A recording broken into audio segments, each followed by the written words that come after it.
Всем привет! И разберем сегодня такое ошибочное мнение, что мужчины не любят хороших и удобных девочек. Использовать используют, но любят стерв. Но это не совсем так. Ни хороших девочек не любят зануд, не любят скучных, лишенных спонтанности, зависимых, живущих по чужим правилам. Очень ценится спонтанность у нас. На спонтанность мы все отзываемся сексуально, а спонтанность, она довольно плохо сочетается с правильностью. Это касается не только женщин, но и мужчин. И чем сильнее в человеке свободный дух, так сказать, дерзость, тем больше в нем спонтанности. И наоборот, чем больше в человеке послушания, тем меньше его спонтанность. Дерзкие девочки, хоть и не очень удобные, зато очень привлекательные. Так что девушка, за которую держатся, она не боится быть дерзкой. По сути, она не боится делать резкие движения из-за страха кого-то или что-то потерять. Потому что самое ценное, что есть у девушки или у женщины, которую обожают мужчины, это она сама. И такие девушки не боятся потерять ничего расположения, потому что главная ценность для нее – это ее психоэмоциональное состояние. Но чтобы к этому прийти, нужно сначала научиться понимать саму себя. И вот женщина, которая понимает себя, которая в контакте с собой, со своими эмоциями, такая женщина умеет выстраивать отношения и с мужчинами. Вот как стать такой женщиной, об этом я и расскажу в этом видео. Конечно, на это уходит время, кто-то к этому приходит через личную терапию, кто-то даже делает психологию своей профессии. Кстати, о профессии психолога. Очень много моих клиентов все время интересуются, с чего лучше начать изучать психологию, если хочется сделать это своей профессией. Это хорошая идея не только для тех, кто хочет лучше разобраться в себе, в своих отношениях, но и для тех, кто хочет получить высокооплачиваемую профессию. За 2023 год количество обращений к психологам выросло на 60%. И я сама давно консультирую и вижу, как с каждым годом спрос, правда, растет. Так что если вы тоже размышляли о карьере в этой сфере, то сейчас отличное время для старта. И я рекомендую обратить внимание на Московский институт психологии. МИП входит в 5 лучших вузов по направлению психология и является членом Общероссийской профессиональной психотерапевтической лиги.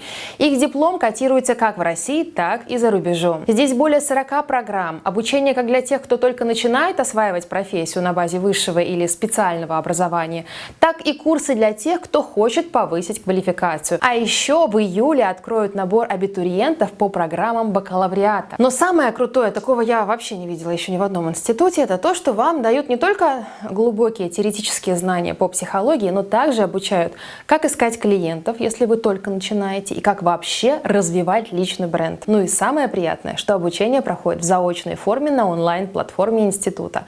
Но по желанию вы можете посещать тренинги в Москве. Да, они уделяют большое внимание не только теории, но и практике. На обучение идут разборы реальных клинических ситуаций и проводятся демонстрационные сессии. Также будут интервизии и супервизии.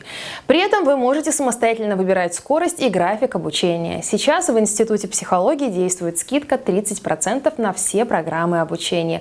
А вот по этому промокоду будет дополнительная скидка 10%. Оставляйте заявку по ссылке в описании, чтобы получить ответы на все ваши вопросы или чтобы подобрать ту программу, которая вам идеально подойдет. Выбирайте лучшее образование для себя. А теперь я дам несколько рекомендаций, как научиться лучше понимать себя для того, чтобы никогда не попадать в ситуации, где вы что-то терпите. И, во-первых, девушки, вы должны для себя понять одну важную вещь, а именно, ничего в этой жизни терпеть не нужно.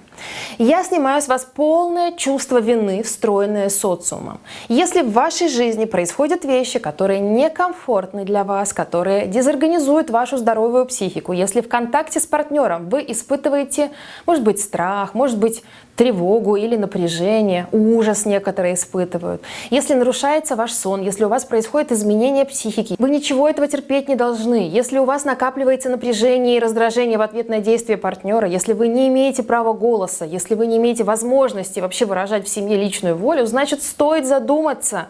И огромное количество женщин в буквальном смысле погибло, стараясь соответствовать ожиданиям социума, который транслирует, что нужно беречь семью, в первую очередь думать о муже, о детях, да, что нужно полностью жертвовать собой, что нужно бесконечно соответствовать ожиданиям других людей, ставя свои потребности на самое последнее место. Я думаю, что это время закончилось и пришло время осознанных, самодостаточных женщин, которые понимают, на каких ценностях должна строиться семья и человеческие, истинно человеческие отношения.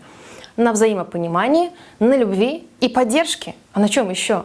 Любые отношения должны соблюдать права женщины на жизнь, на личную волю, личное мнение и не передавать из уст в уста те установки, которые были еще 100 лет назад, где женщине нужно было что-то терпеть и быть хорошей женой. Второе. Для того, чтобы построить успешные отношения с мужчиной, чтобы вам было комфортно и хорошо там, для начала нужно структурировать свое психическое пространство и ответить на простые вопросы. И первый вопрос: а для чего, собственно, мне нужны вообще отношения? Вам нужно написать от 3 до 5 ответов на этот вопрос. Может быть, вы хотите, не знаю, гулять вместе, может быть, вы хотите путешествовать вместе, да, ездить куда-то, может быть, вы хотите вместе ложиться, спать и вместе просыпаться, может быть, вы хотите растить детей, вы хотите каждый день с кем-то скандалить, может быть, да, у каждого будут абсолютно разные ответы на эти вопросы, поэтому просто возьмите листочек и ответьте на вопрос: для чего вообще я ищу партнера, да? Для чего я хочу отношений, чтобы что? Следующий вопрос: а в чем ваша ценность для самой себя? Это очень информативно будет для вас, чтобы вы вообще поняли, а есть ли ценность у вас своя, и как вы ее создаете, и что для вас это вообще значит. Потому что если вы росли в семье, где ценности женщины не было, а женщина была просто как функция, которая обслуживала всех, то, скорее всего, в этом месте у вас возникнет вопрос. И если вам сложно ответить на этот вопрос, это уже говорит о том, что вы сами себя не понимаете, уж не говоря о том, что вряд ли вы себя цените. Да? Чего же вы вообще ждете тогда от мужчины? Чтобы он подарил вам вашу ценность? Никто вам вашу ценность не подарит, кроме вас самой. Мужчина просто увидит, что вы себя не цените, и пусть он даже будет очень хороший и порядочный человек, рано или поздно вы его разбалуете тем, что вас нет у себя, что вы всегда готовы себя подвинуть. Мужчины очень быстро расслабляются. Да не то чтобы мужчины, ну такая человеческая природа, понимаете? Так что, если у вас в этом месте возникает трудность, вы не понимаете, как ответить на этот вопрос, в чем ваша ценность для самой себя, я хочу вам помочь. Да? Чтобы понять свою ценность для себя, спросите себя, за какие качества я могу себя похвалить. И вообще-то желательно делать это на регулярной основе, хвалить себя.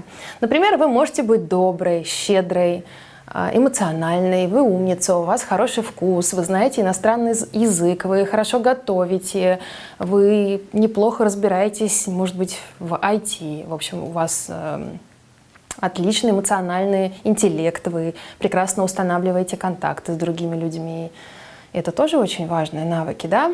В общем-то, подумайте о тех качествах, которые вам нравятся в себе и за которые вы цените себя. А следующий вопрос: на пути к пониманию себя и, конечно же, притяжению достойного партнера в свою жизнь, что для вас должен делать ваш избранник? Чтобы вы поняли вообще, что конкретно он должен делать, чтобы у вас не было пустых ожиданий, потому что, ну вот почему все эти вопросы я сейчас вам задаю, почему они нужны? Потому что если вы просто говорите: я хочу отношений, не знаю, я хочу там выйти замуж, и при этом вы вообще даже понятия не имеете, не представляете, кто вы есть на самом деле, чего вы хотите, за что вы себя любите и цените, и чего вы не хотите, это тоже важно понимать. Если вы не понимаете, что вы ждете от своего избранника, то это вообще в голове такой хаос, и в таком состоянии найти избранника очень сложно. Намного проще просто прицепиться к первому встречному. И вот чтобы ваш выбор был качественный, потому что за свой выбор вы будете нести потом сами ответственность, вы должны сначала структурировать вот это свое внутреннее пространство и понять, кто вы, какая вы, чего вы хотите, что вы ждете от своего избранника, за что вы себя любите, за что вы себя, может быть, ругаете. И, кстати, за что нужно прекратить себя уже ругать. Потому что если женщина не ценит себя, если она себя ни во что не ставит, если для нее мужчина — это не просто человек, а это какой-то сверхценный объект, который для нее настолько важен, вообще настолько значим, что она готова стараться для него с утра до вечера, то кто ее будет ценить? Расскажите мне. Если она сама себя не ценит, она себя так презентует этому миру, понимаете? Она таких и привлекает партнеров. А вот женщинам, которую вот боятся потерять, это как раз женщина, которая знает, что все качества, которые у нее есть, они все ценные. То есть, смотрите, у женщины, которая в контакте с собой, качества не делятся на плохие и хорошие. У нее есть те качества, которые есть, и с ними просто нужно научиться взаимодействовать. Ими нужно научиться управлять, их нужно научиться использовать тогда, когда нужно, и вообще их распознавать. Вот самое главное и самое первое, с чего нужно начать, это вообще хотя бы просто быть в контакте с собой. Да? То есть все, что мы носим внутри себя, может в определенный момент времени нам пригодиться. Если вы считаете, что у вас есть хорошие качества и у вас есть плохие качества, это значит, что вы еще ребенок, которому рассказали, что такое хорошо и что такое плохо. Вообще-то во взрослом возрасте мы такими понятиями, как хорошо или плохо, не оперируем. Значит, вы в любом случае, если вы про хорошо и плохо, да, значит, вы в любом случае будете искать не мужа, а, скорее всего, папочку, который будет вас хвалить за хорошее, а за плохое он, конечно же, будет вас ругать. И в ожидании похвалы, в ожидании, что вы увидите собственную ценность через глаза этого мужчины, вы будете стараться. Отсюда этот феномен хорошей, удобной девочки, которую никто не боится потерять. И если же вы себе говорите, что все, что во мне есть, оно все ценно, если вы больше не ищете подсознательно наказание или поощрение, то вы и мужчину притянете такого, который будет принимать вас всю, и это будет взрослый мужчина, который с уважением будет относиться к вам.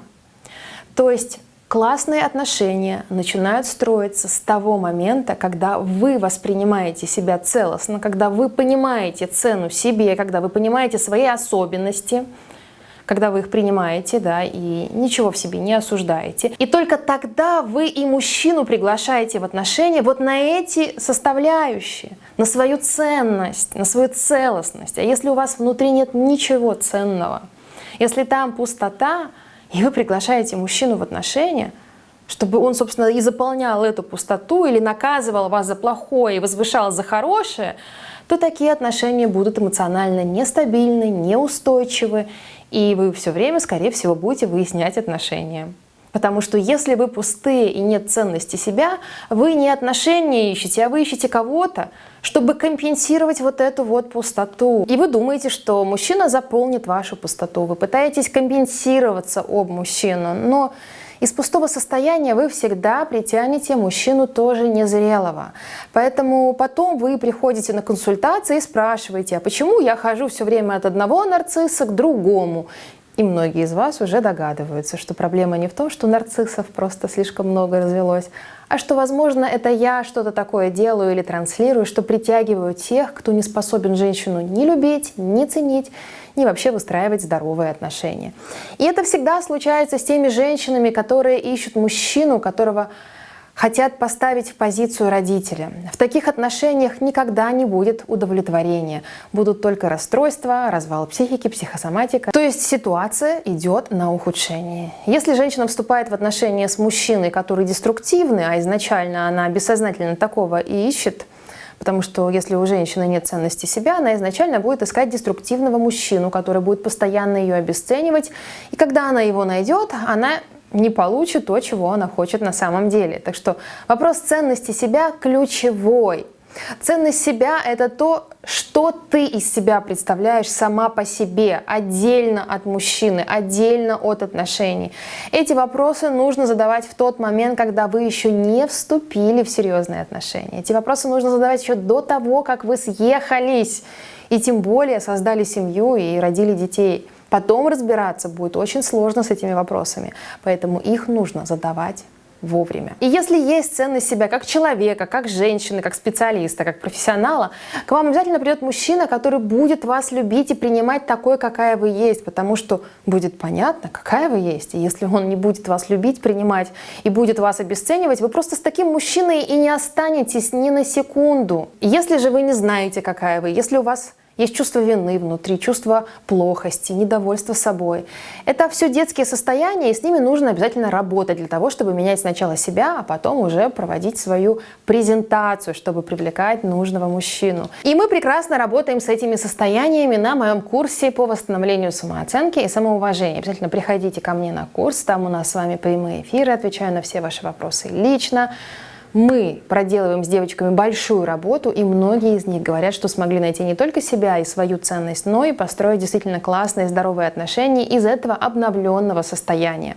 Так что кому нужна моя помощь, ссылка на мой курс будет в описании под видео. Также жду вас на своих консультациях, запись через Telegram по ссылке, которую я всегда оставляю в описании под этим видео. Это очень важно — идти вглубь себя, и тогда вы действительно получите ту жизнь, которую вы хотели. Как только вы отработаете чувство плохости, чувство вины, как только вы разберетесь со своими состояниями, со своими эмоциями, как только вы перестанете оценку давать своим внутренним ощущениям как плохой и хороший, да и самой себе давать такую оценку, как плохой и хороший, детскую оценку. Как только вы примете свою целостность, вот именно в этой точке появится стабильная взрослая психика, имея которую вы сможете найти нормального, да его даже искать не придется, он будет рядом с вами находиться, а вы его просто увидите.